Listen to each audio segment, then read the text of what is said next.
Assalamualaikum warahmatullahi wabarakatuh. Beliau radhiyallahu anhu bernama Khalid bin Walid. Beliau dikenal sebagai panglima perang yang tak pernah kalah, baik pada saat keislamannya maupun di masa jahiliyah.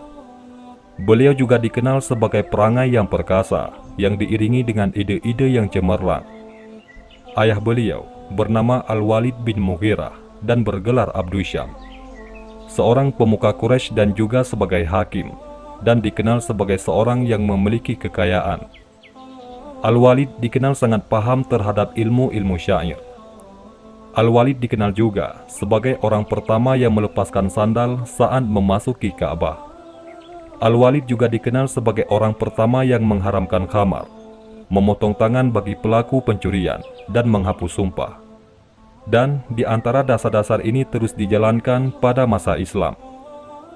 Al-Walid bin Mughirah juga orang pertama yang berani merenovasi Ka'bah saat Ka'bah runtuh karena beban kiswah, yaitu kain penutup Ka'bah yang sangat banyak.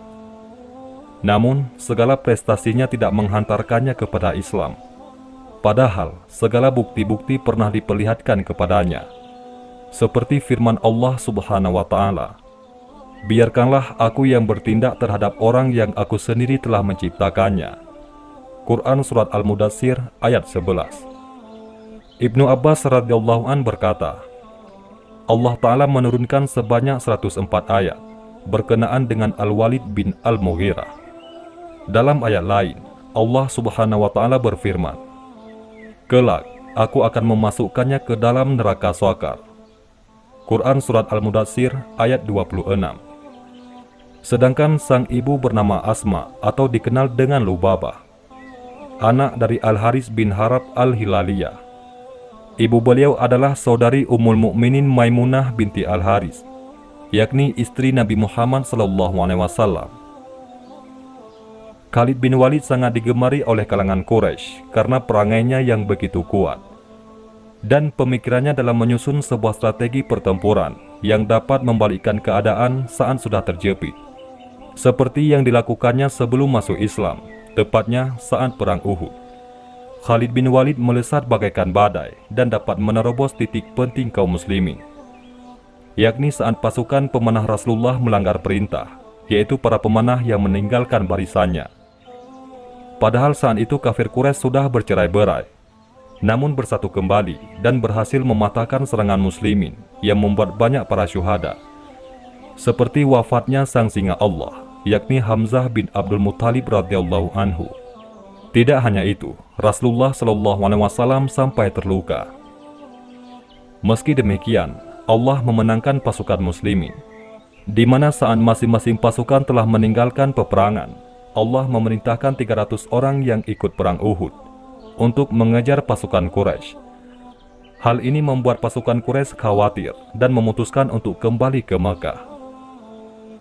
Meski dihormati dan menjadi anak emas di kalangan Quraisy, nikmat pengetahuan yang Allah berikan membuat Khalid berpikir akan agama Islam, di mana orang-orang yang memeluknya tidak pernah gentar dalam mempertahankan agamanya dan selalu memperlihatkan suri tauladan yang baik. Segala yang ia lihat itu selalu menjadi hasrat yang menggelora untuk lebih mengenal agama tauhid ini. Apalagi semenjak saudaranya, yaitu Al-Walid yang sudah memeluk Islam dan mengabarkan kepada Khalid bahwa Rasulullah SAW selalu menanyakan kabar tentang dirinya. Tepatnya saat Rasulullah SAW masuk ke kota Makkah dalam rangkaian Umrah Qaza, Al-Walid radhiyallahu an juga ikut bersama sahabat lainnya. Al-Walid mencari-cari Khalid, yakni saudaranya, namun tidak berjumpa. Al-Walid pun meninggalkan sepucuk surat yang berisi, "Bismillahirrahmanirrahim, amma ba'du. Sesungguhnya, aku tak menemukan sesuatu yang lebih mengherankan daripada jauhnya pikiranmu dari Islam. Engkau seorang yang cerdas. Tak seorang pun yang tidak mengenal agama seperti Islam. Aku pernah ditanya oleh Rasulullah SAW tentang dirimu. Beliau bertanya, 'Mana Khalid?' Aku menjawab, 'Semoga Allah memberinya hidayah.' Beliau bersabda lagi, 'Orang seperti Khalid tidak mengenal Islam. Andaikan ia gunakan kehebatan dan keteguhannya, yang selama ini ia gunakan untuk yang lain bersama kaum muslimin, tentu akan lebih baik baginya. Bergegaslah wahai saudaraku, untuk menjemput peluang kebaikan yang sempat luput darimu. Setelah membaca surat tersebut, hati Khalid terenyuh dan berdebar. Rasa cinta yang terpendam kepada Islam. Terlebih lagi, manusia terbaik di alam semesta menanyakan kabarnya. Ditambah lagi saat suatu hari Khalid bermimpi. Ia berada di sebuah daerah yang gersang, tidak ada tanaman maupun air. Lalu dalam mimpinya, ia pindah di suatu daerah yang hijau dan luas, yang kelak ditafsirkan oleh sahabat mulia Abu Bakar radhiyallahu anhu, bahwa tempat yang gersang itu adalah saat ia masih berada dalam naungan jahiliyah. Sementara tempat daerah yang hijau itu adalah tempat hijrahnya ke Madinah. Lalu setelah terbangun, ia pun sadar bahwa mimpinya ini syarat untuk menuju kebaikan. Tanpa menunggu lama, ia pun menyiapkan perbekalan selama perjalanan. Sebelumnya, ia juga menjumpai Safwan dan Ikrimah, yang saat itu masih dalam keadaan jahiliyah, untuk mengajak mereka masuk Islam. Namun, mereka menolaknya. Lalu dalam perjalanannya, ia berjumpa dengan Utsman bin Talhah serta Amr bin As. Ketiganya pun menemui Rasulullah untuk mengikrarkan keislamannya. Ketiga sahabat mulia ini meminta agar Rasulullah SAW mendoakan kebaikan dan memohon kepada Allah Subhanahu wa Ta'ala agar mengampuninya. Dan Rasulullah SAW pun mendoakan mereka. Keislaman mereka pun terdengar di telinga kafir Quraisy dan membuat gempar para pemuka-pemukanya. Seperti yang diketahui, ketiganya adalah anak emas bagi musyrikin Quraisy karena prestasi yang luar biasa. Segala prestasinya kini berbalik ke arah muslimin. Dan dengan kehendak Allah, Khalid bin Walid radhiyallahu an menjadi prajurit dan panglima yang selalu memperoleh kemenangan. Di masa keislamannya, Khalid banyak mengikuti pertempuran. Bisa dikatakan, perjuangannya ditempuh di medan pertempuran demi menegakkan panji kebenaran. Khalid bin Walid juga menghancurkan patung Uzza saat peristiwa Fatu Makkah, ataupun penaklukan kota Makkah, di mana saat ia menghancurkannya, keluarlah sesosok jin wanita, yang kedua tangannya menyirami pasir ke arah kepala dan wajahnya. Segera Khalid mengayunkan pedangnya hingga wanita itu binasa. Saat beliau melapor ke Rasulullah, Rasulullah pun bersabda, "Itulah Uzza, dan ia tidak akan pernah disembah lagi selama-lamanya." Selain itu masih banyak pertempuran yang diikuti oleh sahabat mulia Khalid bin Walid, seperti yang kita kenal dalam pertempuran Yamamah, Hunain, Mu'tah, Yarmuk, dan lain sebagainya. Bagaikan elang di saat ketinggian bukit untuk mengawasi musuh, dan seperti halilintar saat menyerbu, serta bagaikan singa buas saat berhadapan dengan lawan. Inilah gambaran yang terlintas di benak Romawi dan Persia kala itu. Hal itu dirasakan oleh kedua negara superpower tersebut saat berhadapan dengan kaum muslimin di medan pertempuran. Meski jumlah mereka jauh lebih besar, namun kekalahan tak dapat mereka hindari. Tidaklah semua itu melainkan karena kehendak Allah dalam melindungi agamanya. Adapun pertempuran yang sangat dramatis yang pernah terjadi adalah saat pertempuran Mu'tah, di mana kaum muslimin yang berjumlah 3.000 pasukan harus menghadapi 200.000 pasukan gabungan Romawi dan suku Ghassan. Perlu diketahui, awal mula konflik ini dalam sejarah dijelaskan.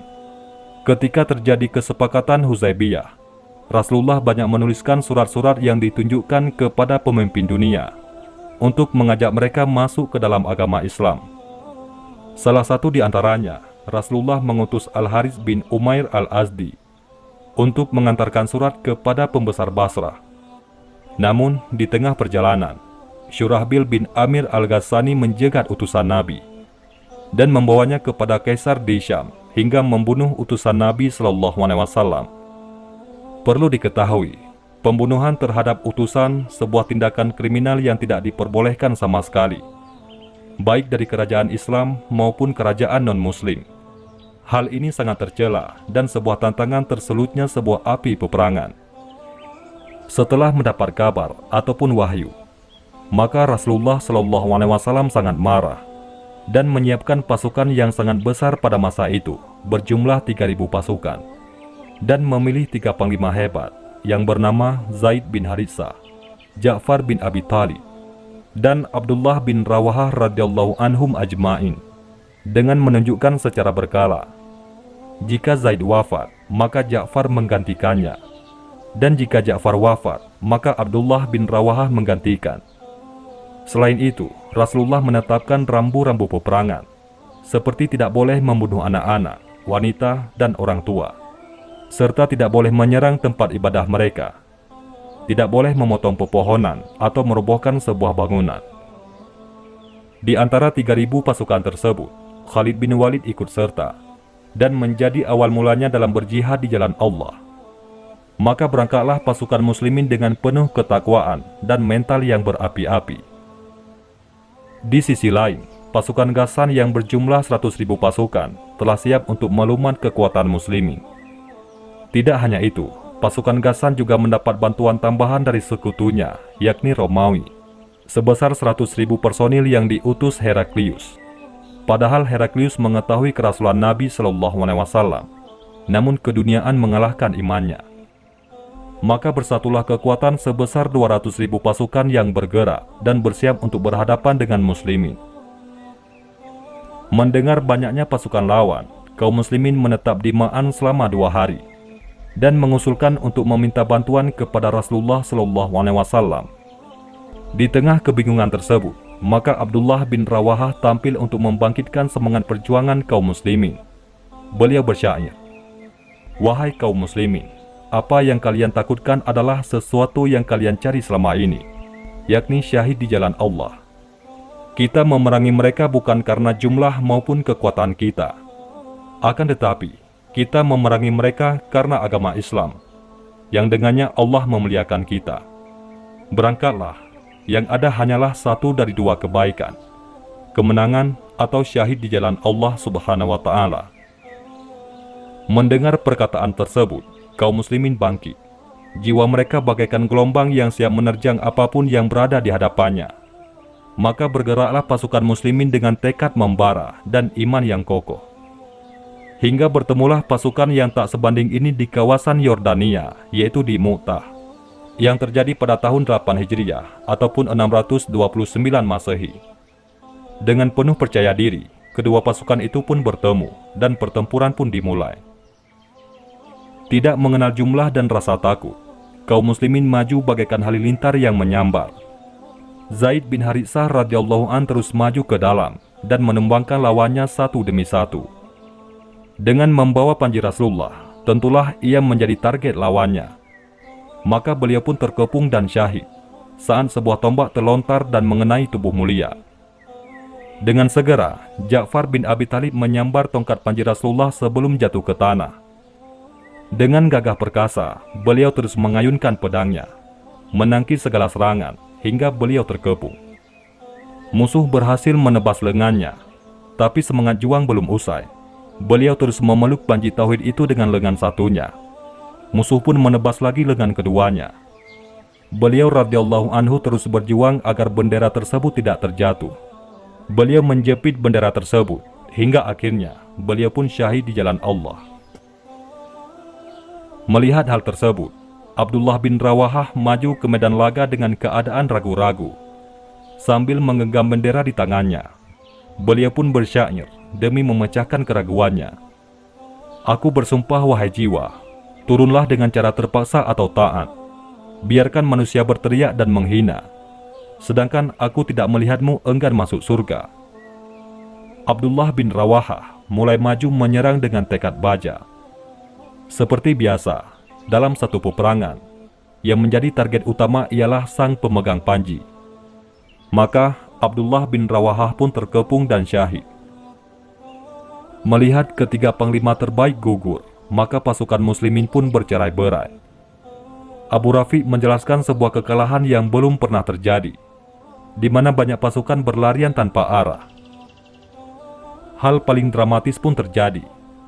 Salah seorang sahabat mulia bernama Thabit bin Arqam radhiyallahu anhu melesat dan berjuang untuk mengambil bendera yang sudah terjatuh, seraya berkata, "Wahai muslimin, angkatlah bendera ini."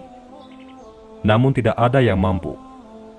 dan dengan inisiatif dan penuh pertimbangan, demi bersatunya kembali kekuatan yang bercerai-berai. Maka beliau pun melihat seseorang yang diyakini pantas menerima dan membalik keadaan tersebut. Terlintaslah pandangan kepada sahabat mulia dan beliau pun menyerahkannya kepada Khalid bin Walid radhiyallahu anhu. Beliau berkata, "Wahai Khalid, pimpinlah kami." Khalid berkata, "Bukankah engkau lebih dulu masuk Islam daripada aku?" Sahabat mulia ini berkata, "Dalam urusan ini, engkaulah yang lebih pantas, wahai Khalid." Khalid bin Walid pun segera beralih dan mengibarkan bendera setinggi-tingginya. Dengan suara keras beliau bertakbir. Hal ini dilakukan agar pasukan muslimin kembali bersatu dalam barisan. Dalam sejarah dijelaskan, Khalid bin Walid radhiyallahu anhu memulai perangnya saat kedua pasukan beristirahat. Beliau memerintahkan kaum muslimin untuk tidak beristirahat. Beliau membagi-bagikan pasukan yang tersisa dan memerintahkan semuanya mengganti pakaiannya. Lalu, beliau juga memecahkan barisan muslimin, yang awalnya di depan beralih ke belakang, yang belakang ke samping, yang samping ke depan. Selain itu, beliau juga memerintahkan agar setengah pasukan menghadapi musuh, dan setengah lagi menjauh ke arah Madinah, dan masuk ke barisan setelah diberi aba-aba, dengan cara beransur-ansur. Dan beliau juga memerintahkan mereka untuk mengumpulkan pelepah kurma yang akan digunakan saat peperangan. Hal ini dilakukan agar saat mereka bergabung, pelepah kurma tersebut akan menyeret debu-debu, sehingga membuat keadaan seakan-akan berkabut debu, dan musuh akan menyangka bantuan besar telah datang. Perlu diketahui, Rasulullah SAW saat itu menceritakan apa yang terjadi sedetil-detilnya, karena Allah mengabarkannya lewat wahyu. Rasulullah SAW bersabda, "Yang pertama memegang bendera adalah Zaid, lalu ia gugur. Kemudian diambil oleh Ja'far, lalu ia gugur. Lalu diambil oleh Abdullah bin Rawaha, ia juga gugur." Kedua mata beliau meneteskan air mata. Beliau melanjutkan sabdanya, "Akhirnya bendera dipegang sang pedang Allah, hingga Allah memberi kemenangan atas mereka." Informasi itu berdasarkan wahyu yang beliau terima. Kemudian beliau SAW sampaikan kepada orang-orang Madinah sebelum mereka mendapatkan informasi tentang perang Mu'tah. Dipukul mundurnya pasukan Romawi dalam perang Mu'tah ini dikabarkan telah membuat Kaisar Romawi, yaitu Heraklius, menjadi depresi. Ia tidak menyangka bangsa Arab akan mampu bertindak sejauh itu. Perang ini juga membuatnya sadar bahwa kekuatan Islam benar-benar tidak bisa dipandang sebelah mata. Mereka berpikir bahwa 3.000 pasukan muslimin saja bisa membuat perang yang sesengit itu, apalagi ditambah dengan pasukan bantuan yang belum tentu jumlahnya itu tiba.